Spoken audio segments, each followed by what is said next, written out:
Adelante. ¿Qué tal? Buenas tardes con todos. Gracias por estar presentes en una charla más de este encuentro anual de investigación, innovación y creación de la PUC. El día de hoy tenemos voy a presentar acá a mi colega Ismael Canales Negrón. Él es licenciado en Bibliotecología y Ciencia de la Información y magíster en Integración e Innovación Educativa en las Tecnologías de la Información y la Comunicación. Actualmente se desempeña como coordinador de innovación del sistema de bibliotecas de la Pontificia Universidad Católica y es especialista en publicaciones periódicas, acceso abierto, repositorios institucionales y en el uso del software para gestión editorial Open Journal System. Es responsable de la administración del portal de revistas PUC y brinda asesoría sobre temas de indización y visibilidad académica de revistas científicas. Ismael es miembro actual del comité técnico del portal Cielo Perú, proyecto auspiciado por Concitec. El día de hoy Ismael nos va a compartir una interesante charla relacionada con las revistas predatorias, ¿no? Debemos tener en cuenta aquellos, sobre todo, que estamos en el camino de publicar. Eh, Durante la exposición de Ismael, los que tengan alguna pregunta, surge alguna interrogante, pueden hacerlo hacerlas llegar a través del chat y yo estaré atento, ¿no?, a las preguntas que pueda responder o a las que finalmente le alcanzaría a Ismael para que él pueda contestar. Entonces, sin más, le doy el pase a Ismael. Bienvenido, Ismael, y estoy acá atento para cualquier inquietud. Listo.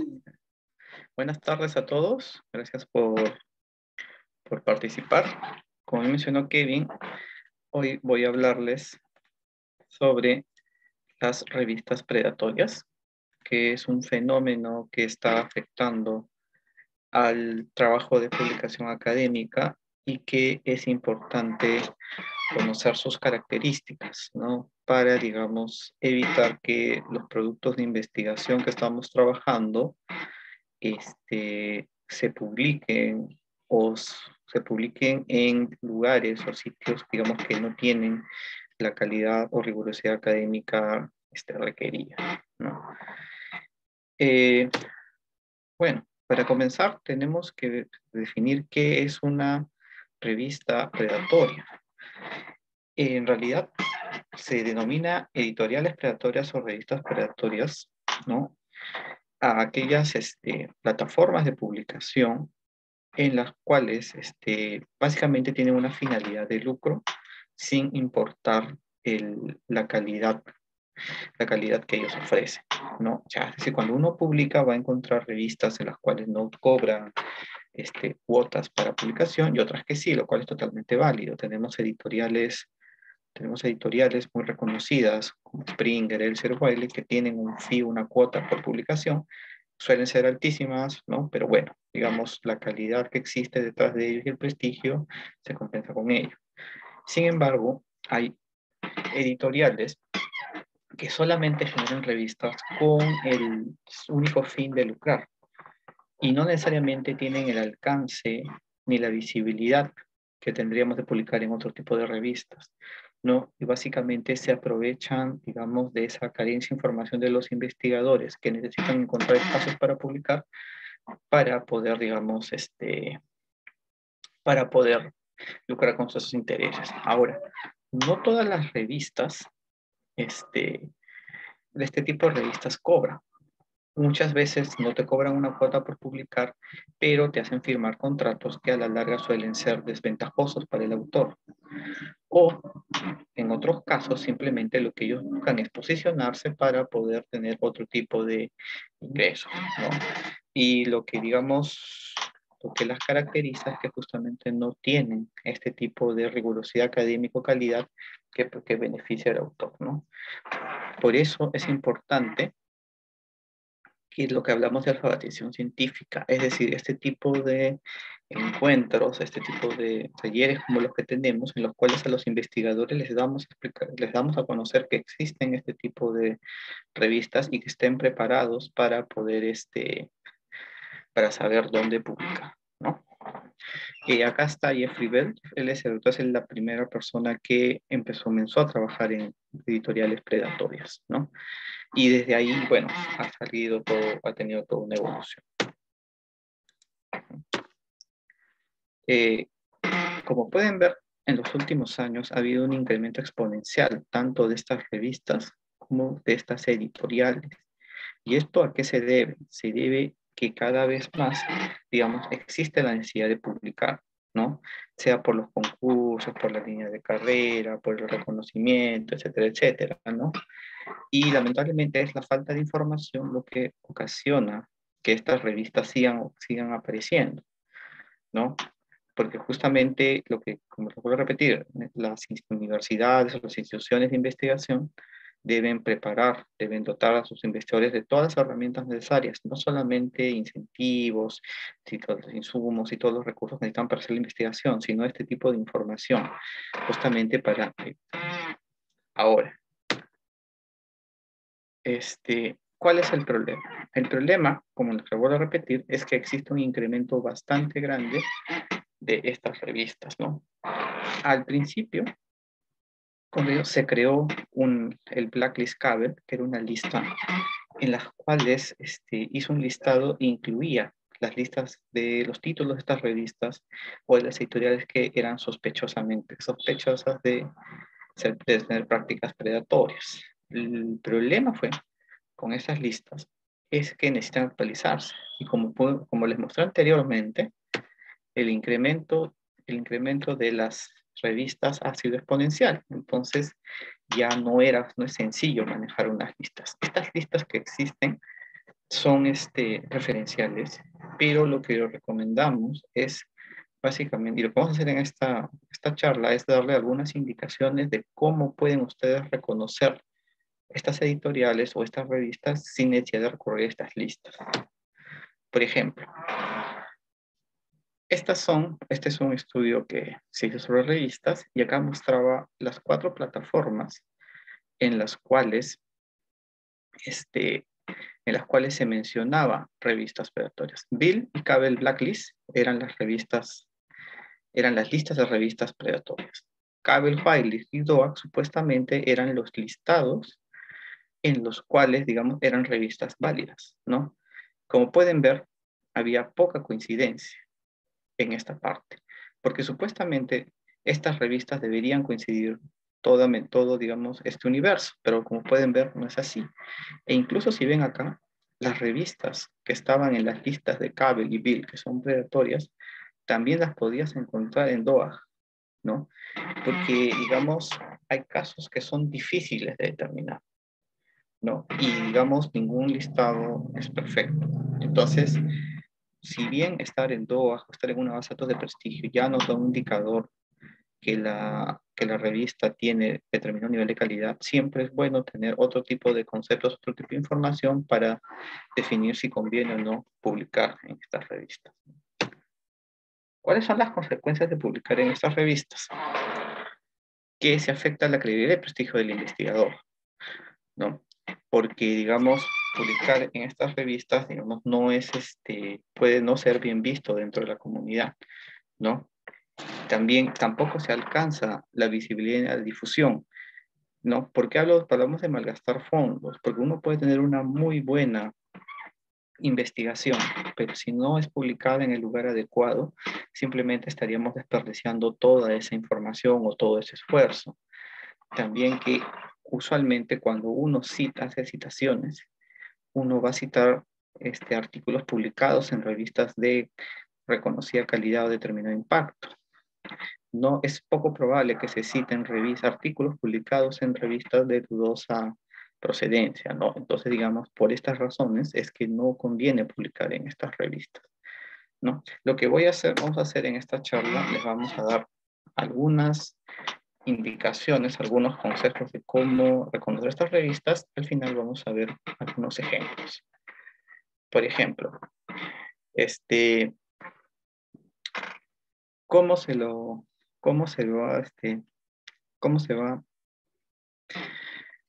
por ejemplo, ya, ¿cuál es la manera en que estas revistas suelen contactarse con los autores? Se suelen recibir invitaciones genéricas a tu correo tipo spam, en las cuales se le invita a publicar en estas revistas, ¿no? Estas invitaciones suelen ser: estimado autor, hemos visto que su publicación es de su interés, y y te dan una serie de beneficios y otras cosas, ¿no? ¿No? Más adelante les voy a mostrar un ejemplo de esto, y es raro porque las revistas estas invitaciones no suelen ser masivas. Cuando le invitan a publicar a uno, en los casos, es una comunicación directa con el editor y no suele ser un representante de ventas. Básicamente es como que te están vendiendo un producto, ¿no? El sitio web de la revista tiene un estilo informal y poco profesional. Incluso muchas veces lo que hacen estas revistas es tratar de imitar los sitios web en la parte de diseño, de los logos o de los colores de otras editoriales o revistas conocidas, ¿no? Para, digamos, causar confusión en los autores, ¿no? Existe propaganda, hay enlaces rotos, ¿no? Entonces, estos tipos de información es lo que se tiene que ir revisando. Usualmente estas revistas suelen tener nombres bastante rimbombantes, ¿no? International, Global, American, European, pero no tienen nada de eso, ¿no? Son revistas muy, muy genéricas, muy generalistas, ¿no? Y usualmente los datos de contacto no están actualizados, ¿no? La información sobre los derechos de autor no está completa o es confusa, y a veces los cronogramas de publicación no son explícitos, ¿no? Una parte importante para identificar estas revistas es que no es el tema de la indización, porque estas revistas suelen decir que están indizadas, pero muchas veces te dicen que están indizadas en Google Scholar o en plataformas totalmente desconocidas. No suelen estar en índices de prestigio o reconocidos, ¿no? Incluso a veces ellos dicen estar indizados se inventan factores de impacto que no existen, que ya lo vamos a ver, que de manera alternativa, cuando digamos sabemos que los indicadores estos de impacto solamente están en dos bases de datos, ¿no? Que son Scopus y Web of Science, ¿no? Digamos, toda esta información logra confundir a los autores muchas veces, y de tal manera de que no esté para atraer autores. En cuanto a la cobertura, es demasiado generalista. ¿A qué me refiero con ello? Es que pues una revista, he visto revistas que según su cobertura temática, tratan, por ejemplo, de ingeniería, ciencias sociales, de humanidades, de economía, etcétera. Abarcan demasiadas áreas temáticas, ¿no? Y entonces eso implicaría tener un staff muy amplio de especialistas. Y es muy, muy difícil que eso se pueda conseguir digamos, con los niveles de calidad indicados, ¿no? En cuanto a los artículos, digamos, al no tener al no tener requisitos o filtros adecuados, uno puede dudar si el proceso de revisión de pares, si es que lo hacen, es el más adecuado, y si efectivamente los resultados han sido validados por expertos, ¿no? Y usualmente estas revistas no son tan reconocidas, es decir, se sugiere mucho consultar a los colegas para que puedan dar un feedback y compartir si esta revista es la más adecuada o no. Vamos a ver unos ejemplos, ¿no?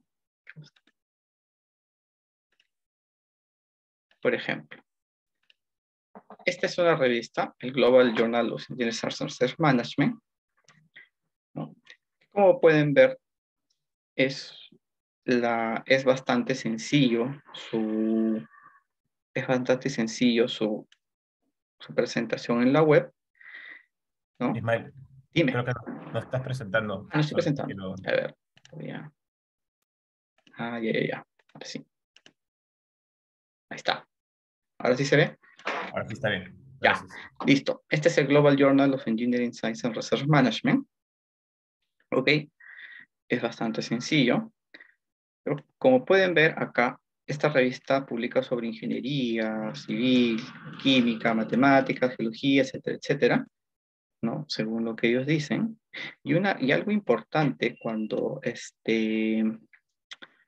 para editar esta revista es ver quién es el editor o quién es el que publica, quién es el que valida esta revista.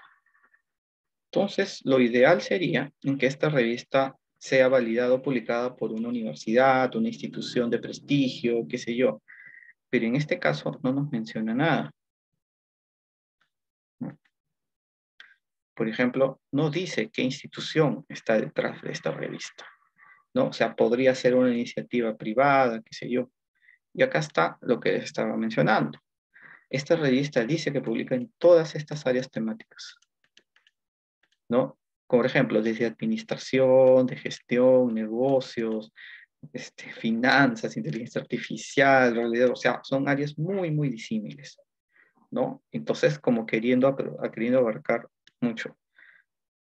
Otro punto también es el comité editorial. Cuando vemos el comité editorial, que es de la revista, debería aparecer acá quiénes son los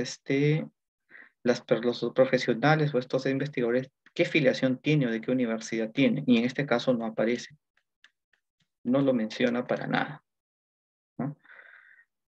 Y por ejemplo, si volvemos a la página principal, vemos que una de las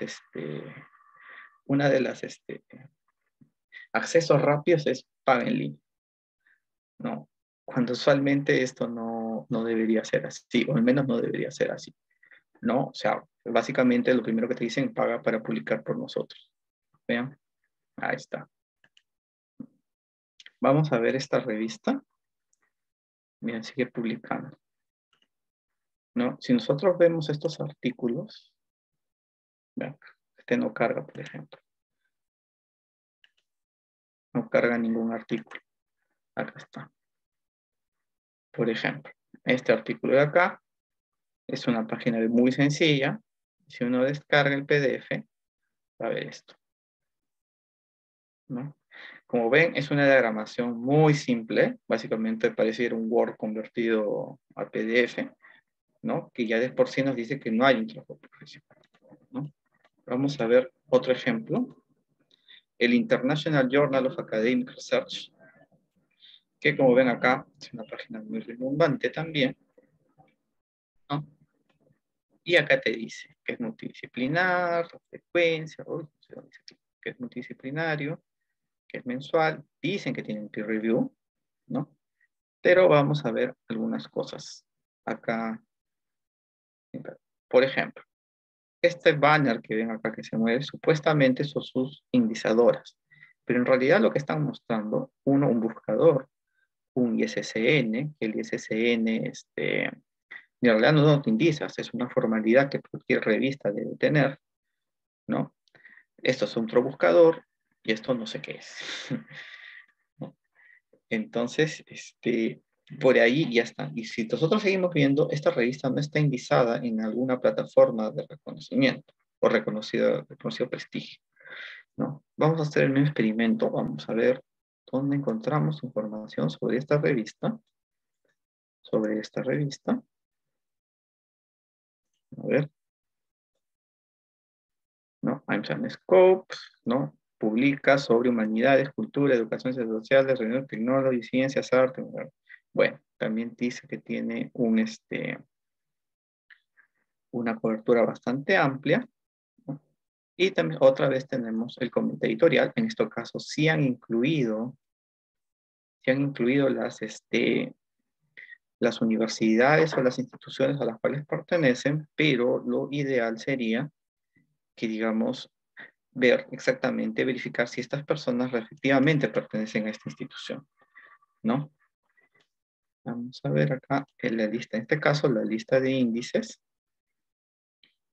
Como ven, esta es la lista de índices, que en realidad, yo les soy honesto, yo conozco la mitad de ellos nomás, y la mayoría son buscadores, y otros, por ejemplo, este no tiene vínculo.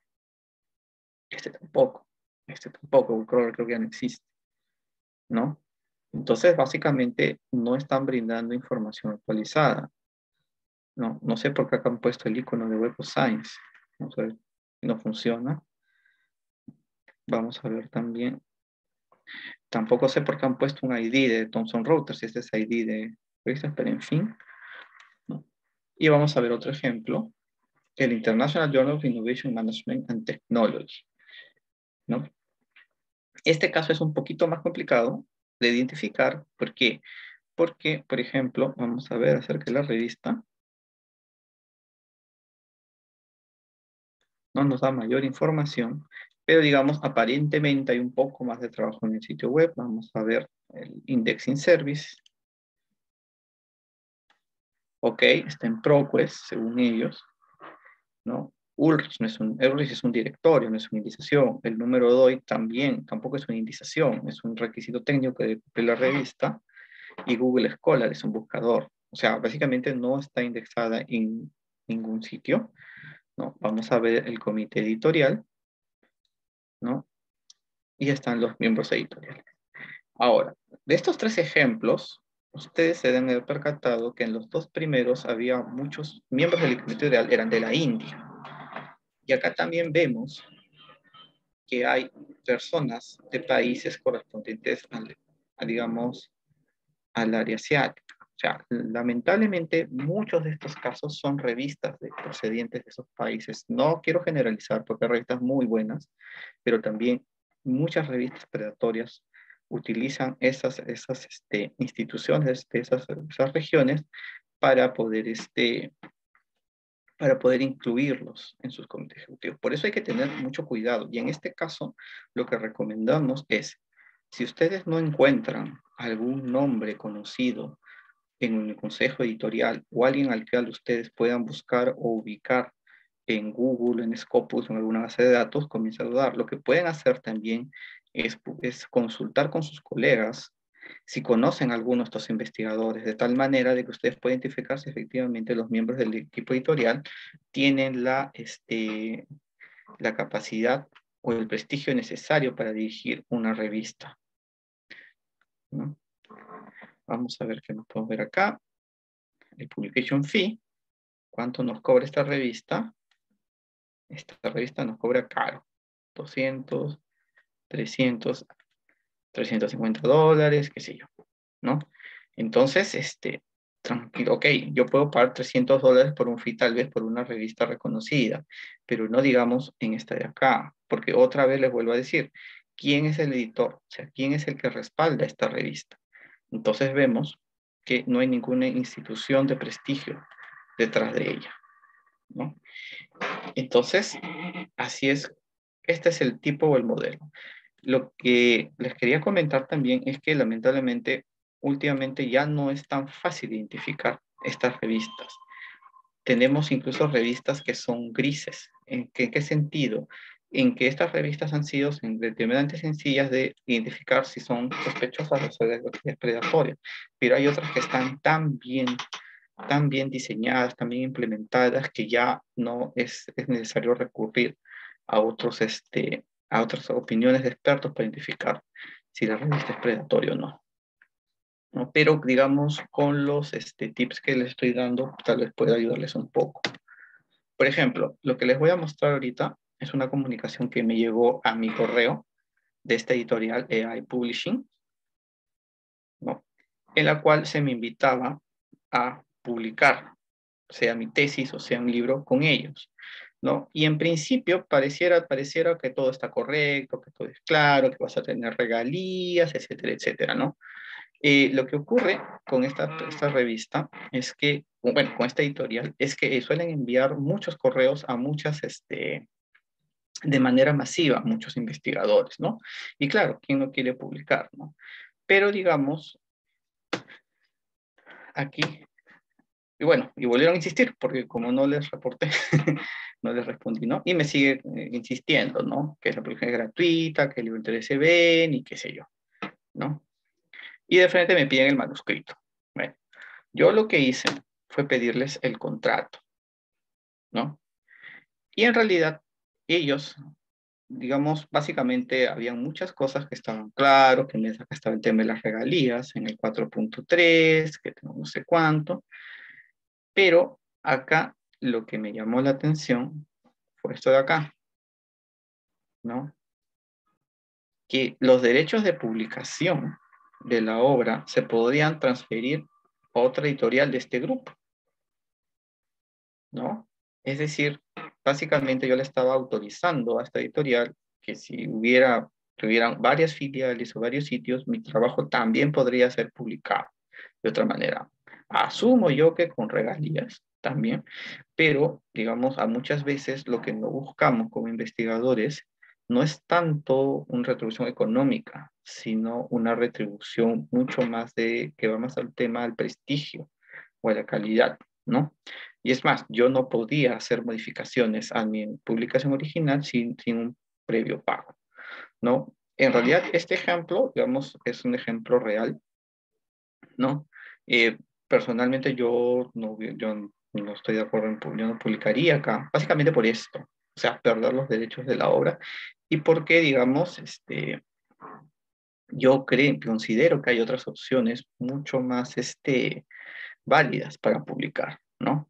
Pero claro, como uno recibe estos correos, que digamos que editorial seria, qué sé yo, pero no, yo creo que hay otras alternativas y otras opciones. Y yo he visto casos de investigadores que sí han publicado con ellos. Ahora, no sé qué tanto el tema de las regalías, no sé qué tan rentable sea, pero en todo caso nosotros sí los tenemos mapeado, este editorial, ¿no? ¿Ves? Acá están los derechos de autor, es el titular de los derechos y yo le entrego a la editorial toda la obra con el contenido, asumos, etcétera, etcétera, etcétera, ¿no? Esa es la parte que me llamó la atención. Y aparte también por el hecho, como les comenté, ¿no? De que la invitación sea de manera masiva, ¿no? ¿Cuáles son las recomendaciones que tenemos?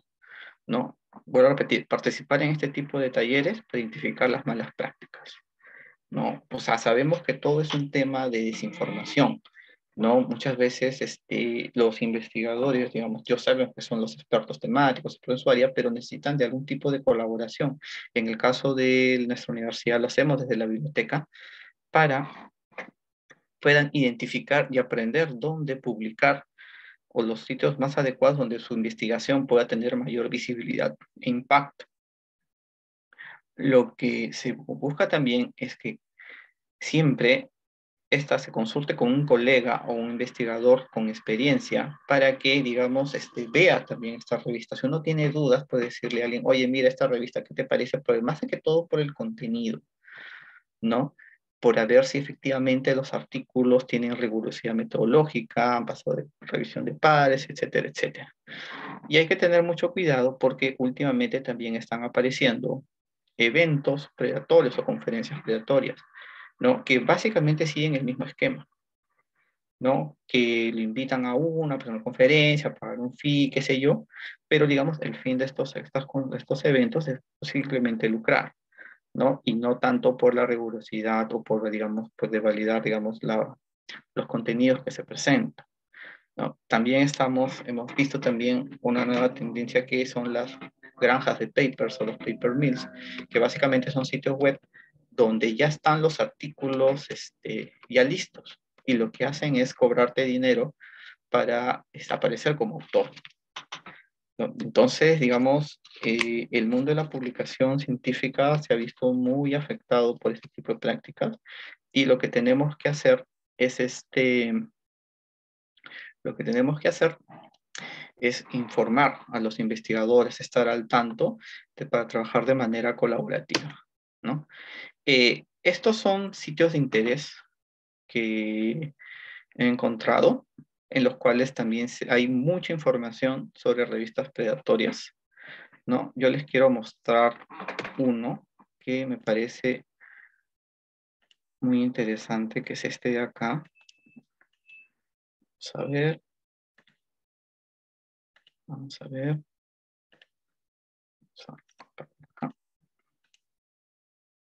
Bien, este sitio que se llama Things Check and Submit, que básicamente te da los tips de cómo puedes identificar una revista, si es, pero incluso libros también, ¿no? Básicamente, ¿dónde está? ¿No? Tiene acá un checklist que básicamente lo que va a hacer es, ¿no? Te dice, ¿no? Por ejemplo, si tus colegas conocen la revista, si es fácil de ubicar los papers, si el nombre te suena confuso, si tiene SSN, si tienes contacto con el editor, etcétera, etcétera. Básicamente es una lista y en las cuales tú tienes que identificar los criterios para poder saber si la revista es válido o no. A más checks que tengas, o sea, a más criterios que se cumplan, hay mayores posibilidades de que la revista sea confiable, ¿no? Entonces, este tipo de sitios web son los que, esto le dejo acá en esta presentación para que, a ver, ¿no? Estos son los sitios web que tenemos, de los cuales ustedes pueden obtener mayor información sobre las revistas predatorias, ¿no? Y bueno, con esto termina la presentación. No sé si tienen alguna pregunta. Gracias, Ismael. Bueno, por ahí hubo una pregunta que ya le he contestado por el chat, pero en todo caso, muy interesante la presentación, sobre todo en tiempos en los que eh, publicar es casi una obligación, pues, ¿no? Para en temas de investigación. Y de hecho que los tips que nos hacen cansar son muy, no sé, de hecho van a ser de mucha utilidad. Yo tenía por acá algunas consultas y algunos comentarios, ¿no? De lo que he visto, muy interesante. Por ejemplo, me parecía que en los ejemplos que mostraste de páginas web, digamos, que supuestamente son de editoriales que publican, ¿no? Hay una tendencia, ¿no? Relacionada con el diseño de las páginas, ¿no? O sea, parece que ni siquiera hubiera una inversión en ese sentido, ¿no? Porque parece, bueno, de hecho que son creadas de páginas gratuitas, no lo sé, o sea, tienen una presentación muy, hasta podría decirse un poco infantil, ¿no? En diseño.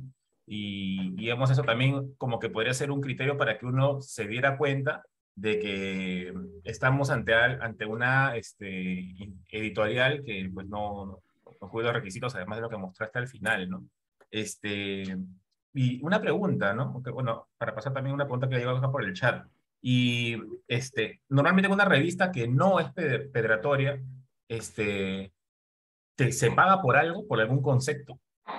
Sí, en realidad el pago del fee o las cuotas por publicación es bastante común. O sea, como había mencionado, editoriales grandes como Wiley, Springer, Elsevier, todas ellas, muchos, por sí la mayoría, cobra por publicar.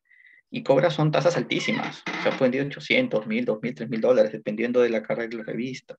Digamos, es una práctica que está aceptada dentro de la comunidad académica, ¿no? Pero claro, o sea, digamos, ahí la contraparte, por así decirlo, es que sabes que estás publicando en una revista que cumple con determinados criterios de calidad, que está indexada, tiene impacto, es reconocida, qué sé yo. O sea, digamos, bueno, pues un servicio caro. El tema con estas revistas es que te cobra mucho menos, obviamente, pero no te da esos beneficios, ¿no? O sea, tú has visto ahí, hay 100 dólares, 200 dólares, ¿no? Que tranquilamente los puedes invertir en otra cosa. Y hay muchas otras revistas de acceso abierto que no te cobran y que tienen mejor calidad y mayor visibilidad, ¿no? Por eso es que hablamos de que básicamente el interés de estas revistas es lucrar, ¿no? Ahora, la discusión si se debe o no se debe cobrar, bueno, ya eso es otra cosa, es otra discusión, ¿no? Pero, o Claro. sea, si es una práctica, pero digamos, hay que ver qué es lo que nos ofrecen a cambio, ¿no? Con respecto al diseño de las revistas, sí, o sea, los ejemplos que he mostrado son ejemplos básicos, porque existen y lamentablemente hay gente que cae, ¿no? Pero cada vez más se están modernizando, o sea, yo puedo encontrar un diseñador que me haga un diseño muchísimo más usable, más amigable, ¿no? Y en la cual ya de primera vista me sea más difícil de tener. Entonces, en ese caso, ya no basta la forma en el diseño. Tengo que entrar ya al comité editorial, tengo que verificar el PS, Y ya por último, por lo que mencioné al último, ver los artículos. O sea, ver si la calidad de los artículos es necesaria, qué sé yo, ¿no? O sea, Claro. claro, o sea, por eso tener listados es complicado. Es complicado porque hay que ir actualizándolos, se actualiza y como vieron en la diapositiva anterior, a veces se escapa, ¿no? Sí, eso que menciona justo venía en una de las preguntas, si pregunta uno de los asistentes, ¿dónde podemos encontrar la lista de revistas donde sí se puede publicar? Este, Mira, ahí más fácil es encontrar sitios donde no. y Pero, las o que sea, no, ¿no? sí existen listados, ¿no?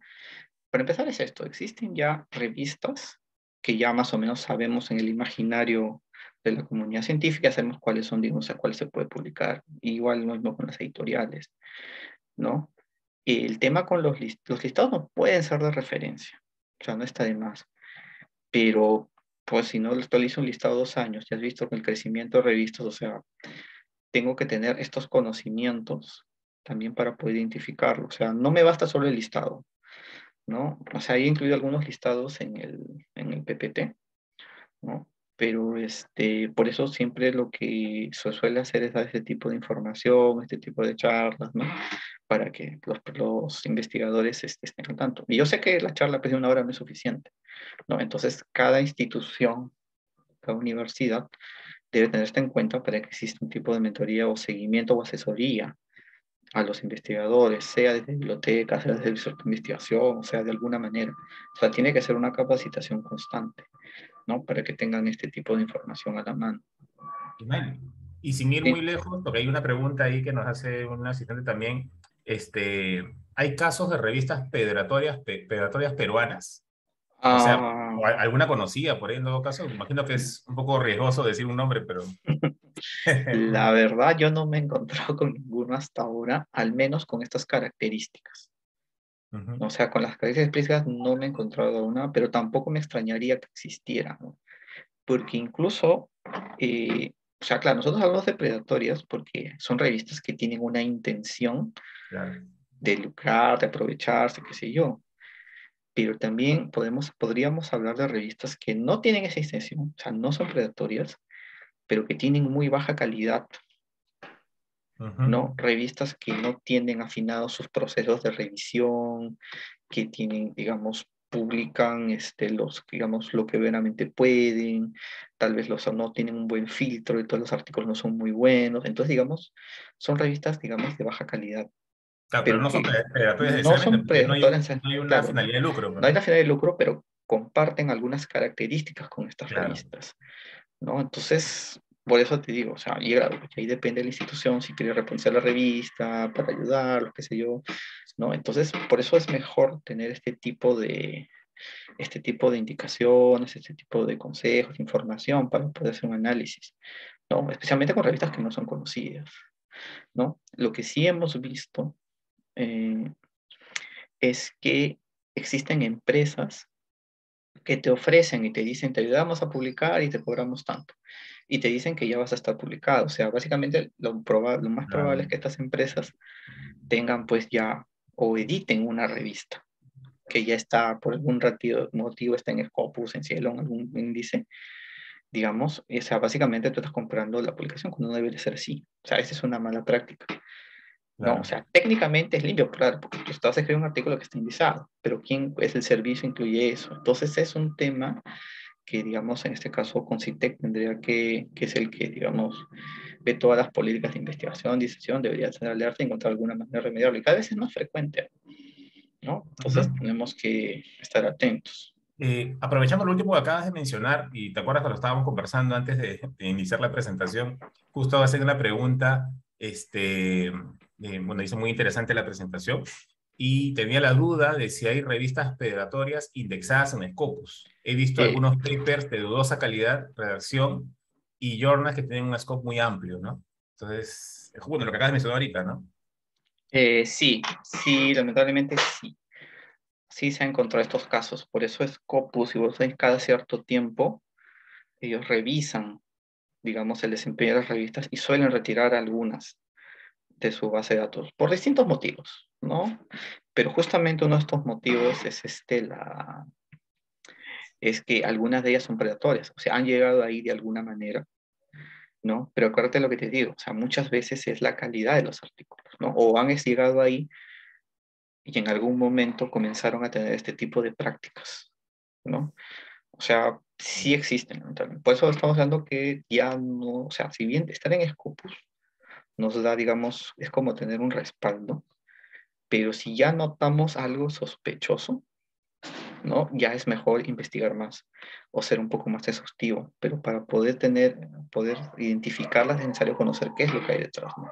Y ya llega un nivel donde simplemente ya nosotros que somos los que instruimos no estamos en la capacidad de decirlo no, sino ya tiene que ser el experto.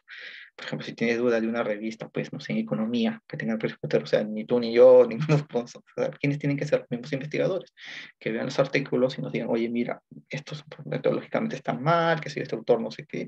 Entonces, es cuestión de identificar. Lamentablemente es así, ¿no? Por eso, como digo, no es que tengamos un solo instrumento para determinar si una revista es predatoria o no, sino tener varios. O sea, están los listados, están estos tips, estos sitios web que te dicen y tomar todos los elementos necesarios para ver si efectivamente le conviene o no publicar en esa revista, ¿no? Y bueno, ahí tengo una última pregunta, ya estamos, ya creo que dentro del tiempo, creo que es un comentario, no sé si es una pregunta, porque dice, hay monopolio de revistas no federatorias para consultar y poder publicar, sería bueno tener más información. Me imagino que Monopolio. es parecido a la otra pregunta de si tenemos una lista de revistas donde sí se puede publicar, que como bien lo mencionaste, es pues eh, como la otra lista más bien que mencionabas, ¿no? La Delf List, que tiene Claro, más bien ahora voy a poner esa diapositiva. las publicaciones federatorias que entiendo, corrígeme tú si me equivoco, en algún momento también fue cuestionado, ¿no? A ver, acá. Porque, claro, las revistas, imagino que habrá también revistas federatorias que no se reconocen como tal y que también tendrán el derecho de alzar la voz si cabe, ¿no? Claro, claro, claro, como Aparecer en ves, esa mira, lista, ¿no? supuestamente, vamos a poner el puntero. Supuestamente estas dos listas, Cable y Bill, son las que incluyen las predatorias. Te dicen, estas no se debe publicar. Y como puedes ver, de estos dos se han colado en DOAJ, que es un Ajá, porcentaje mínimo.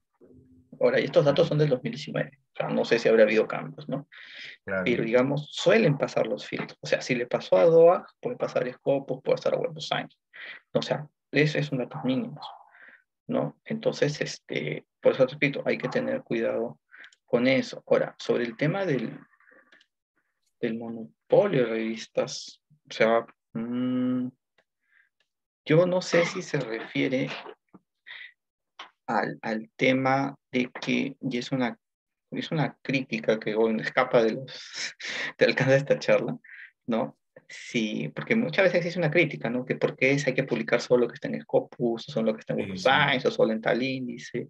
Lo que ocurre es que de alguna manera tenemos que tener algún indicador de que una revista tenga una calidad, ¿no? Y ahorita el indicador más sencillo y más fácil de identificar es estar en estas bases de datos, ¿no? Ujú. Ya, que el sistema de mediación tenga sus críticas, sus falencias, eso es totalmente cierto, pero digamos lo que se puede perfeccionar el sistema, ¿no? O sea, es un texto, si de repente yo me imagino que se refiere a ese, ¿no? Sí, creo que hay duda con eso, ¿no? Sobre si hay listas de un lado o del otro. Por Claro, ejemplo, complementan claro, la pregunta una de las asistentes claro. con respecto a eso mismo, sobre si en todo caso hay una lista de revistas aceptadas por la PUC. Pero yo creo que o sea, no podría haber porque sería eh, que la universidad está restringiendo la Ah, posibilidad de publicar en unas revistas indicadas, ¿no? O claro, sea, lo que posible. pasa, lo que se recomienda, creo, es que, sí, claro, tú dentro de tu grupo de investigación, tú ya puedes tener identificado, por ejemplo, ya estas revistas, porque son Así es. conocidas, porque tienen impacto, qué sé yo, ¿no? Que es, digamos, como tu revista corto, ¿no? Que sabes que eso sí o sí. Pero si sabes que no puedes publicar en esas revistas por otro motivo, debes ampliar, ¿no? Pero repito, o sea, no son muy amigas las listas porque se tienen que actualizar. No, entonces lo que hacemos es damos esta información, esta capacitación y ya conforme pasa el tiempo, el investigador ya, digamos, está en capacidad o tiene toda la información como para identificar, ¿no? Y en caso de duda, se conversa con la biblioteca o con el instituto de investigación, con el cual tenemos mucha comunicación para verificar si está revista. O sea, no, esto hablo del caso de la universidad. O sea, en el caso de la universidad, lo que se puede hacer en caso de duda, recurrir a la biblioteca o al instituto de investigación y ver el caso. Justamente estamos trabajando con el BRI para que, digamos, este tipo de información esté mucho más accesible a los grupos de investigadores, ¿no? Para que, digamos, porque esta pregunta es válida, ¿no? Pero, digamos, el listado se va a hacer en 6 meses, ¿no? Entonces, puede haber, digamos, listas o títulos que ya sabemos que sí o sí están ahí de manera no oficial, pero después el resto está en investigar, ¿no? En ver exactamente, identificar estas revistas, ¿no? O sea, es un proceso de aprendizaje, básicamente, ¿no? Y es totalmente válido preguntar y buscar información al respecto. Eh, bueno, Ismael, ya no hay más preguntas. Ujú. Creo que con esto ya estamos terminando esta interesante Sí, charla. Creo que nos has ilustrado con información sí, importante. Esta información que muestra, por ejemplo, me parece muy, muy interesante. a mi Es correo. que se Ay, pueda a mi haberlo correo. compartido, conocerlo. Ujú. Eh, por mi parte, bueno, darle las gracias a todos por su atención, por las preguntas que nos permiten enriquecer este taller, ¿no? Y nada, Ismael, te dejo a ti para que te puedas pedir y puedes cerrar esta, esta charla, ¿no? Sí, sí. Bueno, ante nada, pues gracias a todos por su participación. Y como les vuelvo a repetir, ¿no? O sea, en el tema de publicación científica es muy importante trabajar de la mano digamos, los entes responsables, o sea biblioteca, sea el vicerrectorado, o sea, no se puede hacer investigación solo, no solamente al momento de elaborar el paper, sino también ver todos estos temas, ¿no? O sea, cualquier duda, cualquier consulta al respecto, puede consultar a otros profesionales como nosotros, ¿no? Siempre estamos aquí para ayudar. Ismael, con complemento a lo que acabas de decir, efectivamente, y siempre lo mencionamos en las capacitaciones que tenemos, desde el sistema de bibliotecas, pues contamos con los profesionales que conocen de esto y en todas las áreas de la universidad pueden contar con nosotros. De hecho, apoyamos normalmente estos procesos de evaluación, ¿no? De reconocimiento, así que cuentan con nosotros, ¿no? Y bueno, por ahí mencionan si se les va a pasarlo el PPT a sus correos. Yo creo que sí, creo que sí, creo que Ya. sí. Así Vale, que ya ahí lo... está. Alex, darle a Alex, de repente sabe. Sí, sí, Alex, los buenas PPT tardes. las presentaciones se van a publicar, creo, ¿no? Sí, Los sí lo PPTs. podríamos pasar también, sí los podemos pasar. Tú tienes la lista de asistentes. Ya, Sí, está bien, entonces nos avisas. Perfecto. Ujú, Ok. ujú. Gracias, Ismael. Gracias a todos. Ya, gracias a todos.